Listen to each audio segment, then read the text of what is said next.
Joined by Lacey Leavitt. You came in from the Seattle Film Festival. Busy lady. Busy weekend. Tell me about the Seattle Film Festival. When was that?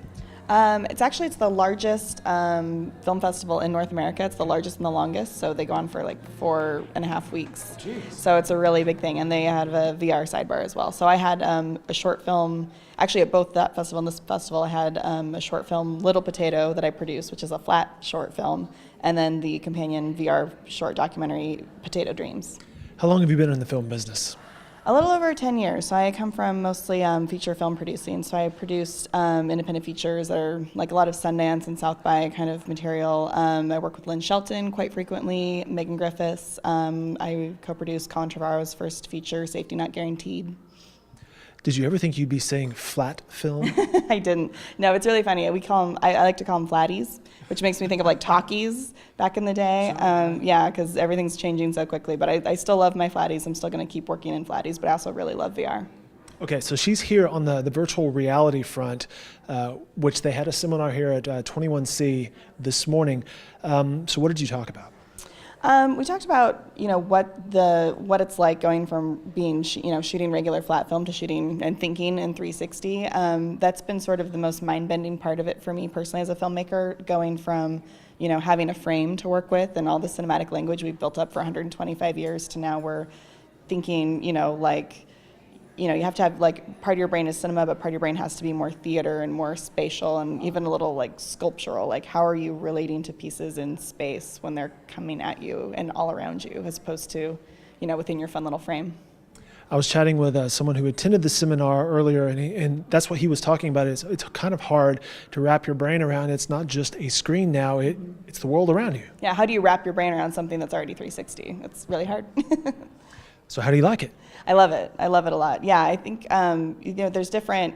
It was interesting with Potato in particular to take a story and tell it in two different ways. Be like writing the book and then also creating the feature. So that director Wes Hurley, who it's his own personal story too, he did an amazing job of thinking what's the best way to imagine the story for a VR space, because when you're making a VR 360 piece, you really got to think about like why is this more engaging in the 360 space than in a traditional film? Because we have all these wonderful tools that we've used for many, many years. We have close-ups, we have cutaways, we've got framing devices that we can use in flat cinema.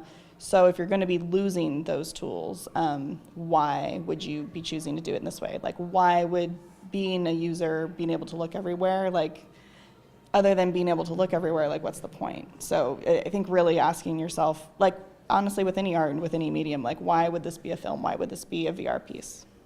Sounds like it has its own set of challenges. Yeah, definitely. And the technology is changing all the time. So, right now it's kind of hard for people to see VR. You can have a Google Cardboard. If you want to see something more high res, thankfully there's film festivals that set up stuff and show it, but the difference between watching something on your phone and watching something on a high-end computer is night and day in terms of the resolution, but then on one you have to, be connected to a computer and spend all the money to get the computer and to get the Vive or the Oculus Rift or whatever. So right now there's an accessibility issue. The cameras are fairly expensive, and the stitching, you have to take all the footage and stitch it together before you can edit it, which is not going to be a problem in 5 years. Computers will do everything for us, but right now it's a big pain in the butt. It is like the early technology days of this medium, but knowing that in 5 years it's going to be completely different, it's still such a good time to jump in and play with the space. Yeah, it sounds like a good opportunity and a lot of fun, kind of being a pioneer in this space. Yeah, and I frequently use words like pioneers, and we call it distribution right now, VR distribution, sort of like the Wild West right now. There's no rules, everything's crazy, it's hard to get your material to consumers, but it's also really exciting. Lacey, where can we see more of your work? We've just finished the year-long festival tour with Eaglebone, and so we haven't announced where we're going to be yet, but we should be releasing it by the end of the summer to consumers. And then with Potato Dreams, that we're just starting. We actually showed it here as a work in progress, but we haven't figured out where we're going to be premiering it just yet, so that we're just starting that process. So who knows where it'll go, but you can definitely, my company's called Mechanical Dreams. You can follow that on Facebook, and we have a website, and then just be checking YouTube and see when things come at you. Well, let me ask you this. What questions have you been asked recently about the VR space, whether it was in Seattle or here in Oklahoma City at this film festival? What are people most curious about? Most people are curious about how they can see VR and then also how they can start making VR. So, it's actually fairly easy to order, a $7 to $15 Google Cardboard, and then there's a lot of free applications. You can watch stuff on YouTube. New York Times has a VR app. Lots of places have VR apps, so you can watch a lot of content for fairly cheap.